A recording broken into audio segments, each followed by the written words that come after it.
오늘 하나님이 주신 말씀 요한 1서 3장 1절부터 12절 말씀입니다. 신약성경 391페이지에 있습니다. 요한 1서 3장 1절부터 12절 말씀입니다. 다 찾으신 줄 알고 우리 교독하신 후에 마지막 절 합독하겠습니다. 보라, 아버지께서 어떠한 사랑을 우리에게 베푸사 하나님의 자녀라 일컬음을 받게 하셨는가. 우리가 그러하도다. 그러므로 세상이 우리를 알지 못함은 그를 알지 못함이라.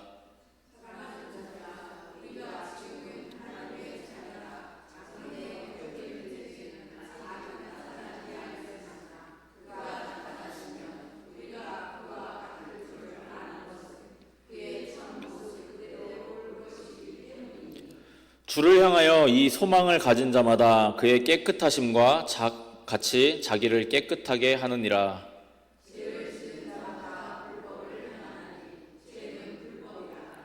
그가 우리 죄를 없애려고 나타나신 것을 너희가 아나니 그에게는 죄가 없느니라.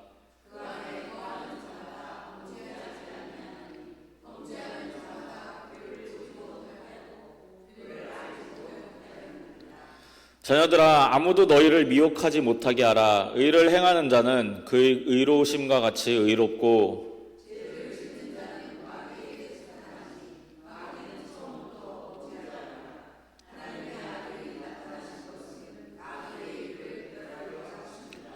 하나님께로부터 난 자마다 죄를 짓지 아니하나니 이는 하나님의 씨가 그의 속에 거하며 그도 범죄하지 못하는 것은 하나님께로부터 났음이라.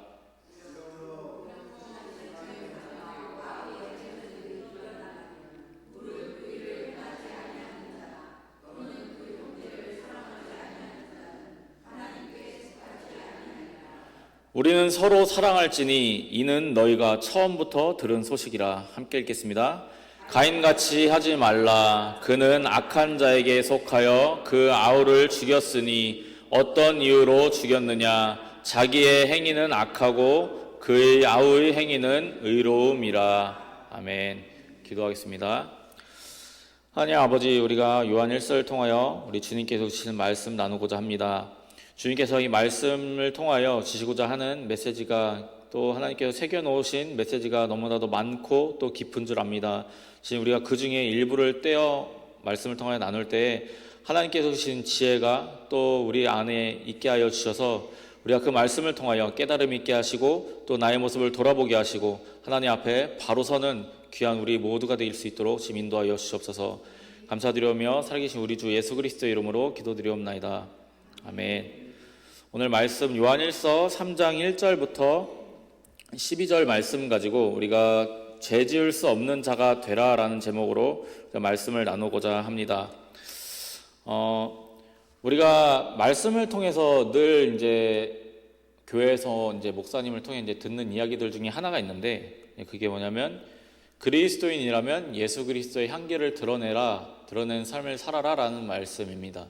사실 이건 이제 당연한 이야기이기는 한데 우리가 이 말을 되게 너무 추상적으로 알아듣고 그냥 그런가 보다, 그냥 맨날 듣는 말이니까 그냥 그렇게 깊게 생각하지를 못합니다. 이 그리스도의 향기라는 게 뭔가요? 우리가 진짜 코로 맞는 향기를 이야기하는 게 아니잖아요. 그리스도의 향기가 뭘까를 우리가 한번 생각을 해 보셨으면 좋겠습니다. 사실 우리가 예수님을 믿는 사람과 안 믿는 사람을 이렇게 한 번의 대화로는 분별하기가 쉽지가 않습니다.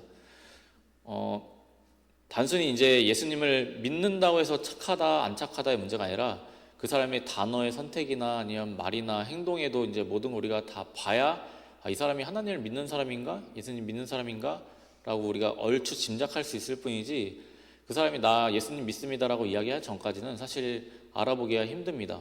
왜냐하면 예수님 안 믿고도 착하고 선하게 살려고 사는 사람들이 많기 때문입니다. 하지만 정말로 예수 그리스도의 향기를 드러내는 사람은 그 사람과 알고 지내다 보면은 무언가 다른 느낌이 듭니다.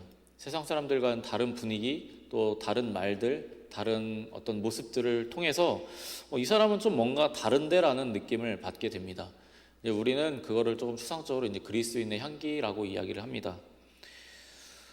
우리가 하나님을 믿지 않는 대부분의 사람들과 함께 일을 하고 막 이렇게 부닥끼고 또 살다 보면은 거기서 이제 비로소 예수님 믿는 사람과 안 믿는 사람이 이렇구나라는 걸 좀 많이 느끼게 됩니다. 우리가 늘 교회 안에 있고 늘 믿는 사람들이랑만 있다 보면 이제 이런 생각들 하죠. 하나님 믿는 사람이 저래도 되나라는 생각을 하기는 하는데, 반대로 우리가 세상 가운데 살면은 오히려 이런 생각이 듭니다. 하나님 믿는 사람이랑 세상 사람들이랑 다르구나라는 걸 우리가 느끼게 됩니다. 분명히 다르거든요. 왜냐하면 그 마음 가운데 무엇이 있냐가 다르기 때문입니다. 저도 저를 전도해 주었던 제 지인을 기억을 합니다. 형님이셨는데 제가 그때 23살, 22살쯤이었고 이제 그 형님이 28살 정도 되었었습니다. 주변에 여러 사람들이 있었고 또 많은 사람들이 있었지만 정말 힘들던 그 시기에 저를 도와줬던 사람은 그 형님 한 사람이었습니다. 결코 그 본인도 좋은 상황이 아니었음에도 불구하고 늘 긍정적이고 늘 여유가 있고 실력 있고 또 자신이 어려운 상황 속에서도 실제적으로 뭔가 도와주려고 애를 많이 쓰시는 분이었습니다. 제가 그때는 하나님을 잘 믿는 그런 청년은 아니었기 때문에 저 사람이 하나님 믿는 사람이구나 라는 걸 좀 느낄 수 있는 그런 사람이었습니다. 물론 이제 그분이 완벽한 사람은 아니었지만 그럼에도 제가 신앙이 그 당시에 없었음에도 저 사람은 하나님의 도움을 진짜 받는 사람이구나라는 걸 느낄 수 있는 그런 사람이었습니다. 제가 그 지인과 비슷한 위치, 그래도 지금 생각하기에 그 형님은 그때 당시 28이었고 제가 이제 34이니까요. 제가 그래도 그때 그 형이랑 비슷한 느낌의 비슷한 수준의 신앙이 왔다라고 이제 생각을 한 지금에 그 형이 얼마나 저를 참았고 얼마나 인내해 줬고 또 얼마나 자기를 누르면서 도와줬는지를 지금은 깨닫습니다. 예수 그리스도의 이름을 믿는 사람은 하나님의 자녀가 된 사람들입니다. 그리고 하나님의 자녀가 된 사람들은 하나님의 안에 거해야 되는 사람들입니다. 하나님 안에 거하는 사람들은 오래 참아야 하고 자기를 내려놔야 하고 또 스스로 죄를 지을 수 없는 사람이 되어야 합니다.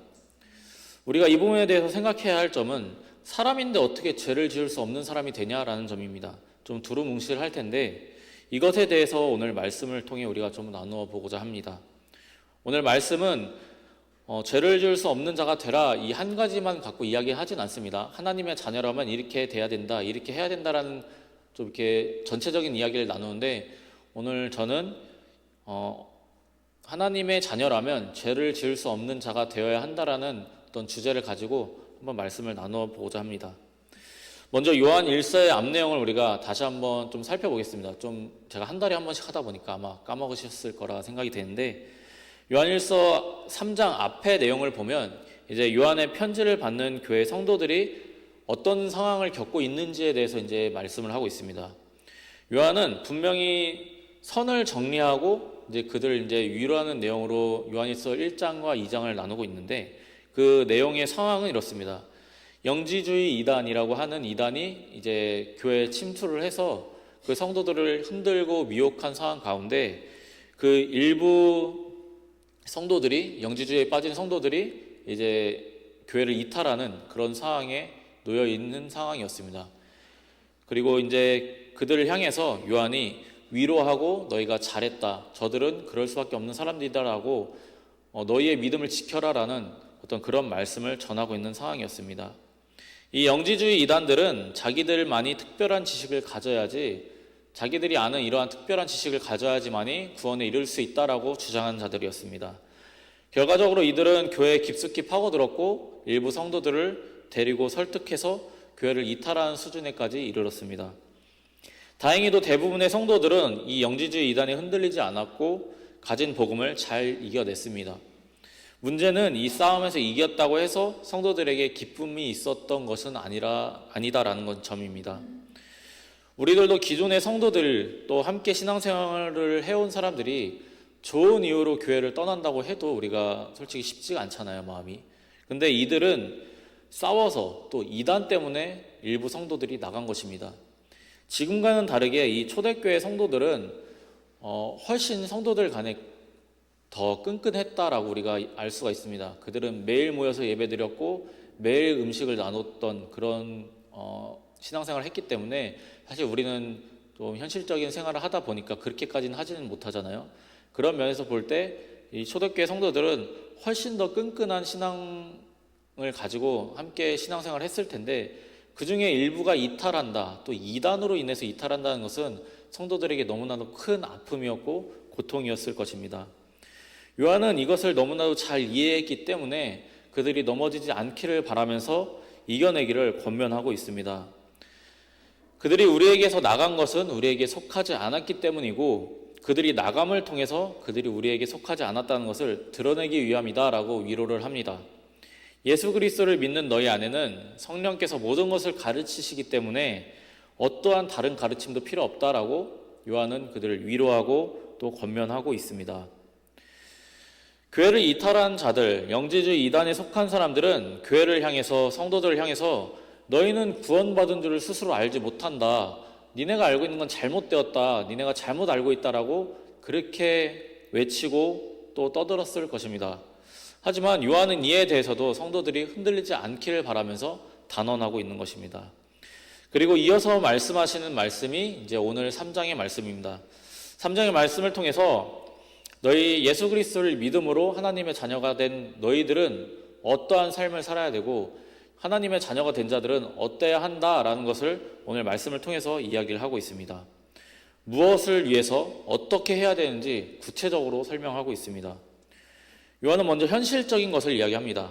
하나님의 자녀라 일컬음을 받은 자들인 성도들의 당장 미래에 주님이 언제 오실진 모르지만 분명히 그 오는 날을 우리가 주님과 같이 되는 그날을 소망하면서 하나님께 나아간 자들은 주님께서 깨끗하셨던 것처럼 너희 스스로를 깨끗하게 해야 된다라고 말하고 있습니다. 우리 2절과 3절을 한번 같이 읽어보겠습니다. 시작. 사랑하는 자들아, 우리가 지금은 하나님의 자녀라. 장래에 어떻게 될지는 아직 나타나지 아니하였으나 그가 나타나시면 우리가 그와 같을 줄을 아는 것은 그의 참 모습 그대로 볼 것이기 때문이니 주를 향하여 이 소망을 가진 자마다 그의 깨끗하심과 같이 자기를 깨끗하게 하느니라. 아멘. 편지를 받던 이 교회 성도들도 또 우리들도 알다시피 우리의 죄를 위해서 죽으신 예수님은 죄가 없으시고 깨끗하셨습니다. 그럼에도 우리를 위해서 십자가에 달리셨고 피를 흘리셨죠. 그리고 그 피를 공로로 힘입은 우리는 예수님과 같이 그 영생을 소망하며 살아가는 우리는 예수님이 깨끗하셨던 것처럼 우리도 깨끗해져야 된다라고 말씀하고 있는 것입니다. 말씀이 조금 어려울 수 있는데 이제 그것에 대해서 이제 4절부터 9절 말씀이 쭉 계속해서 설명을 하고 있습니다. 예수님께서 죄가 없으심에도 우리의 죄를 위해서 나타나셨습니다. 그리고 그것을 위해서 피 흘려 죽으시고 또 그 이름을 힘입어서 믿는 자들은 하나님 안에 거하게 되고 하나님의 자녀가 된다라고 말씀을 하셨습니다. 그래서 하나님 안에 거하는 자는 범죄할 수 없어야 합니다. 왜냐하면 예수 그리스도의 이름을 믿어서 하나님께로부터 난 자는 하나님의 씨가 그 안에 있다라고 요한은 이야기하고 있습니다. 하나님께로부터 나기 때문에 범죄할 수 없다라고 이야기하고 있습니다. 이 말은 물리적으로 범죄할 수 없다, 죄를 지을 수 없다라는 것을 이야기하는 것이 아닙니다. 하나님 안에 거하는 자는 성령께서 그를 가르치신다라고 요한이 말씀하고 있습니다. 2장에서 요한이 그렇게 설명을 하고 있죠. 성령께서 그를 가르친다라는 것은 내가 하나님의 자녀로서 죄를 짓거나 뭔가 실수를 했을 때, 하나님 보시기에 잘못된 길을 가고 있을 때 성령께서 내가 그렇게 하면 안 된다라는 것을 알게 하시고 내가 그 일을 했을 때 어떤 결과를 초래할지에 대해서 내가 알게끔 하신다라는 것입니다. 아까 제가 지인을 통해서 예수 그리스도의 향기를 느꼈다라고 말씀을 드렸었죠. 그리고 제가 그때 당시에 그 형님의 신앙과 비교적 가까이 도달한 지금에야 그 마음이 어떠는지를 이해한다라고 말씀을 드렸습니다. 20대 초반 당시에 저는 예수님을 영접하고 교회를 다니는 그런 청년은 아니었습니다. 그냥 제가 힘들어서 그 형을 찾아서 이제 교회를 다니던 때였습니다. 저를 도와주던 그 형을 힘들게도 했고 못되게도 그렇습니다. 그럼에도 그 형님은 저를 끝까지 품어줬고 끝까지 어떻게든 교회로 인도하려고 끊임없이 노력을 해 주었습니다. 이제는 그 형의 마음을 안다고 제가 아까 말씀을 드렸죠. 근데 만약에 그때 그 형님이 자기의 기분대로 행동했다라고 생각을 해보십시오. 만약에 그 형님이 제가 하는 행동이 마음에 안 들고 나는 이제 못하겠다 해서 저를 만약에 그냥 자기의 마음대로 이렇게 뒀다라고 한번 생각을 해보셨으면 좋겠습니다. 그러면 어떻게 됐을까요? 제가 아마 예수님을 알기 전에 교회를 떠났을지 모릅니다. 물론 하나님이 일하시니까 언젠가는 하나님을 만났겠죠. 하지만 당장 그때 그 형님 스스로 아마 알았을 겁니다. 얘가 이렇게 행동한다고 해서 내가 얘한테 화를 내고 감정적으로 대하면 이 친구가 교회를 떠날 수 있겠구나, 이 친구가 신앙을 잃을 수 있겠구나라는 것을 분명히 알고 있었을 것입니다. 그랬기 때문에 그 형님은 참았을 것이고, 그랬기 때문에 끝까지 품어줬을 것입니다. 그 형님이 하나님 안에 바르게 있었기 때문에 죄를 지을 수 없었던 것입니다. 왜냐하면 저라는 영혼을 떠나보낼 수 있었기 때문이죠. 나의 행동이나 나의 말이나 나의 삶으로 하나님의 영광이 가려지거나 예수님을 믿을 수 있는 사람이 교회를 떠나는 일이 생겨서는 안 됩니다.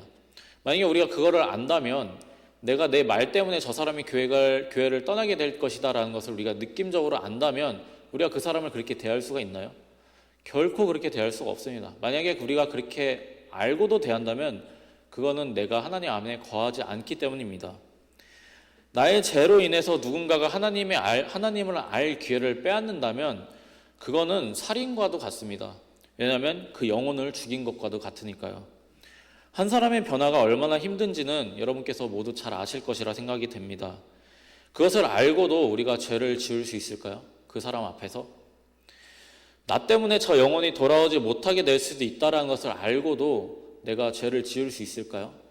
우리가 그것을 알면 절대로 죄를 지을 수 없습니다. 그 사람 앞에서 내가 함부로 할 수가 없습니다.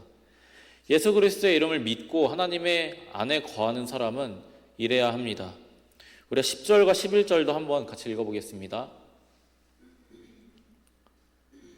시작.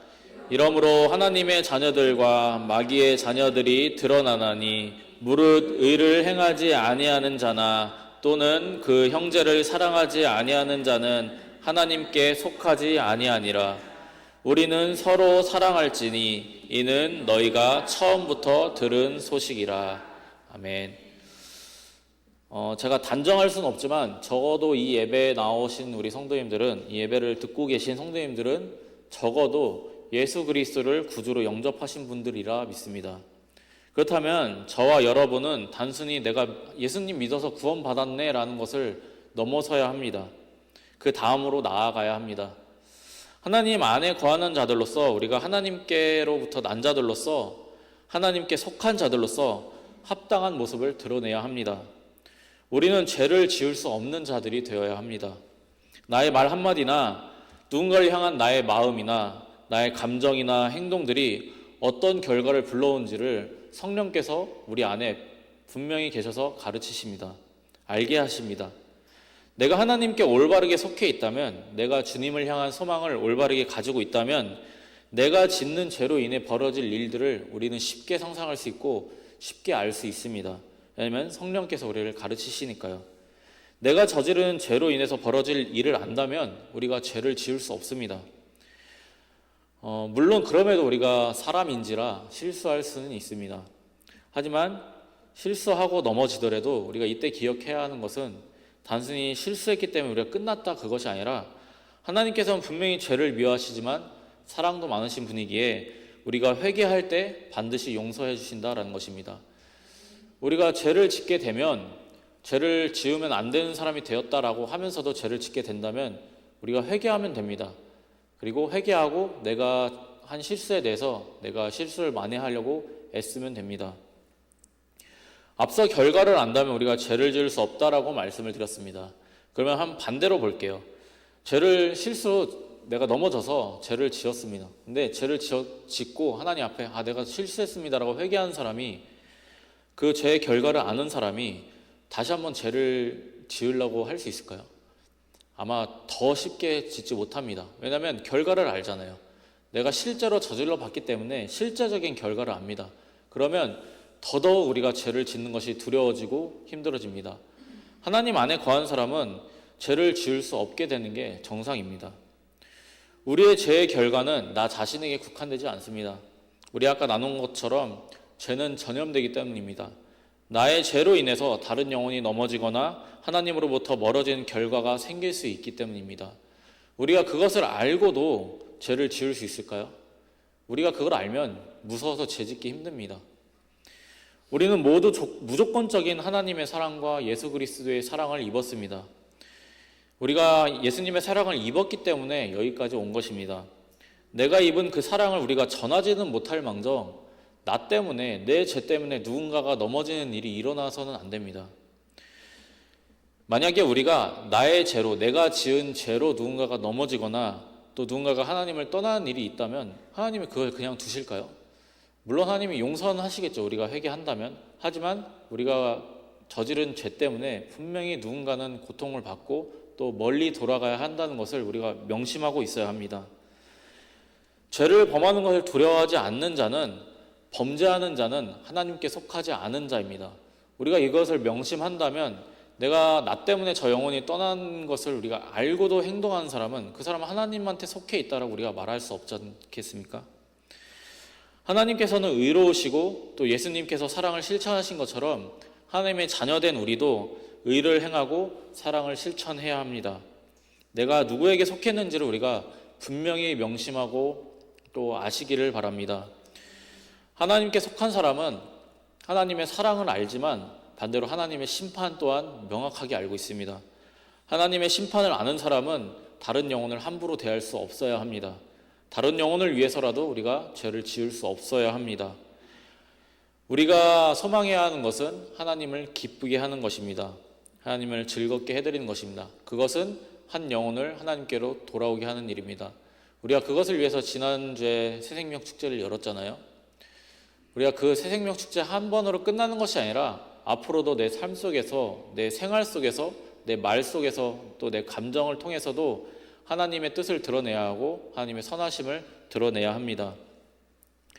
하나님께서 기뻐하시는, 진짜로 하나님께서 즐거워하시는 그런 진정한 하나님의 자녀들 되시는 저와 여러분 되시기를 우리 주 예수 그리스도의 이름으로 축복합니다.